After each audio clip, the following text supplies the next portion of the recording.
Hi, welcome back to Rambling Roxy's Adventures Through History.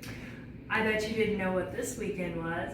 It's President's Day weekend. Now I bet you're wondering, why is this important to Ohio? Why are we talking about President's Day weekend when we're talking about Ohio history all the time? Because usually we think of George Washington and Abraham Lincoln as being those two that we celebrate the most on President's Day. Well, guess what?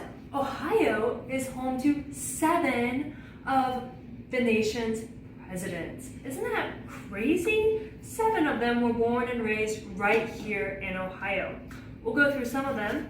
William Henry Harrison, Ulysses S. Grant, Rutherf B. Hayes, James A. Garfield. I went to his house. It was pretty cool. Benjamin Harrison, William McKinley, William Taft, and Warren G. Harding.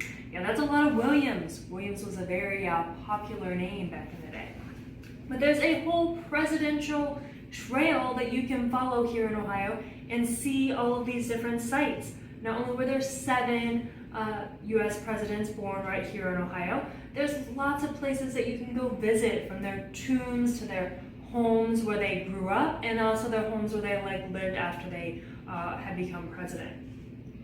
And if you follow the presidential trail through the Ohio History Connection, you can see over 17 different stops along this trail throughout Ohio.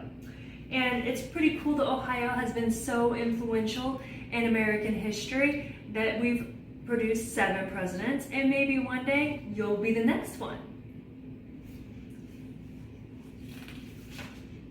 Some of the places that you can go see are, as in my book, Twin Adventures in Ohio History. You can see the William Henry Harrison tomb, which is in North Bend, Ohio. He was the 9th president, and the Harrison Science Memorial Foundation provides tours by appointment. There's also Warren G. Harding's home and memorial in Marion, Ohio, where he published a newspaper before his political career, and he was the 29th president. His home has been a museum since 1923 after his death, and the house was originally built for his front porch campaign. The museum has interactive tours and events along with voting booths from the 1880s to the 1930s, since it was such a popular thing with his campaign. Another place to stop by is U.S. Grant's birthplace in Point Pleasant, Ohio. One of my favorite presidents. We have his book right here. We like to read all about him. He was a major general in the Civil War for the Union and was an abolitionist. He enforced freedoms for African American slaves living in the South after the Civil War, and continued to advocate for civil rights during his presidency as the 18th president. You can also visit his boyhood home and schoolhouse in Georgetown. Every April, they celebrate his birthday with U.S. Grant Days, which includes battle reenactments and live artillery demonstrations. Sounds fun. I can't wait to go. And then over here, we have William Howard Taft. He's kind of known for some other things. One of them is that he broke a bathtub in the White House. That's one of his funny little tidbits about him. But his National Historic Site is in Cincinnati, and he's the 27th president, and that's where he was born and grew up.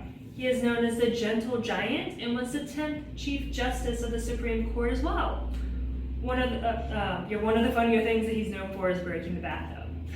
There's also the First Lady's National Historic Site in Canton, Ohio. That's not necessarily presidential, but it's all the wives of the presidents. They got to have their own site here that you can go visit and see lots of cool things. Maybe one day we'll have a female president from Ohio to add to the list. Maybe our 8th president from Ohio. And there's the James A. Garfield National Historic Site in Mentor, Ohio, and it's the home of the 20th president of the United States. He was a Union general during the Civil War before becoming president as well. He advocated for African American civil rights and started the Pendleton Civil Service Reform Act. His home has exhibits showcasing all of his achievements, and you can also visit his birthplace and memorial and Hiram College, where he attended. and he met his wife there, I believe. There's also some other cool places. Rutherf Hayes Library and Museum in Fremont, Ohio. It's a 30-room mansion on 25 acres of park, and I'm pretty excited to visit that place myself. And the former 19th president enjoyed the house, built in 1859, and then the library contains over 90,000 books. Lots to explore. I think you have to ask permission before checking out some of those books. But it's a really great museum to go explore. He was an anti-slavery abolitionist writer, and he was a Civil War general also for the Union, and he went on to become Ohio governor before his presidency. His tomb is a site for visitors, and there's also lots of events and activities and crafts things to do there at his house. And one last place that I'll talk about related to Ohio presidents, and that's the William McKinley Presidential Library and Museum in Canton, Ohio. He was the 25th president, and that's where he was born. And he started his career as a school teacher before leaving to fight in the Civil War as well for the Union. So you can see Ohio has played a great part in shaping this nation, providing generals during the Civil War, and also providing 7 U.S. presidents, which is pretty exciting stuff. I can't wait to get on the trail and see some of those sites. I've seen a few. I can't wait to add more to my list. And I hope one day I can visit your house and it can be the home of one of our next presidents. Thank you for tuning in to Rambling Roxy. Don't forget to subscribe for more videos.